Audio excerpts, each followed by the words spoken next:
Obviously, we got a ton of history. It goes all the way back to me recruiting him out of Mililani High School, going to Hawaii, being there for home visits, him having an official visit at UCF while I was there, obviously with Hype. So we've got a ton of history. I think that the great thing about him walking in the door right now, there's a couple of things, but one is the production. The guy's averaging over 300 yards a game, 3 touchdowns a game in 26 starts. So you can't argue that piece of it. But I think probably the thing that I'm most excited about is this guy knows how to operate. He knows how to walk in the building every single day, have great ownership in how he's going to operate, how he's going to take command of the offense, and what it means to be a quarterback. And so to me, that is huge, and that is critical as we set the tone and the standard of how we're going to do things. With Coach Venables, myself, the things that we're going to do offensively, having that guy that can roll with it immediately and knows what to expect, I think is huge. So the transition's been really good, obviously really close with him and his family.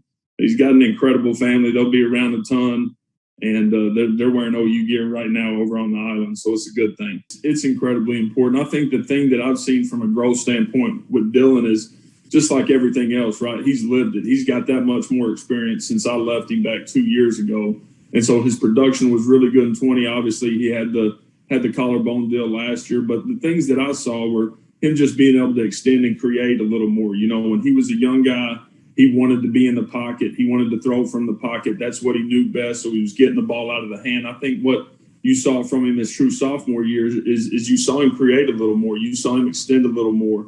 And so those are the things that we're going to need to obviously do things that we all can't coach. But, again, the importance of him being here, his ability to be able to go coach other quarterbacks and the other players, without us around is a huge deal. I tell them all the time, we're in a race against ourselves to be as good as we can possibly be before we get into spring ball. And that's got nothing to do with the football while we're around. So how do we get that done? Well, it's Dillon being able to be out there with those guys, coach them every single day. And again, understanding the expectation of how we're going to operate, once we get going in spring ball. So it's invaluable. It was a wild few days. Obviously, after the Alamo Bowl, Coach Venables and I in constant conversations, with Caleb and his crew and with how it all ended up, him wanting to get in the portal. We got tipped off on it probably 48 hours before it happened. And I was able to have a conversation with Dillon. Dillon was supposed to start school January 3rd. It was an online course at UCLA. And if he would have started class, then Dillon would have been ineligible for us for a calendar year. So it would have locked him into UCLA. So it was a wild 48 hours, obviously, constant conversations, and then just incredibly appreciative to Dillon, his mom and dad for the trust, man, and the faith that they have in me, and then obviously Coach Venables and then doing this and how fast it happened. But obviously excited about him being here and doing it. Dillon's our guy right now. As we move forward again, we got one guy on our roster that's thrown a college football pass. Obviously, he's thrown a bunch of them. He's thrown them really, really well. So we're going to move forward that way and go get ready. I offered him. He was just kind of getting going from a recruitment standpoint. And I want to say we were maybe 5 or 6 at the last place when I offered him.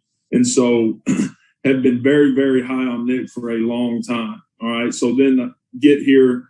Obviously, everything that's transitioning with me here, with what's going on at Florida. So immediately make the phone call. That's actually my first stop on the road. Wednesday, I get here, do compliance paperwork, HR paperwork. I get in the car and I drive straight to Flower Mound. So sat in the house with them that evening. They came up on an official and we were able to get it done. So again, as fast as it happened, appreciative of their trust in us.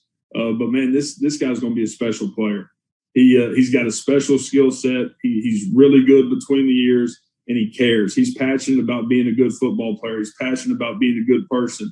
He's about the right thing. So excited as heck about having the opportunity to coach him and walk with him as he gets to go where he's going to go. We've got a couple of spots left. So at that point, it will be best available from a position standpoint offensively. I think it makes sense to maybe go get another one if the fit is right, but we're not going to try to force anything.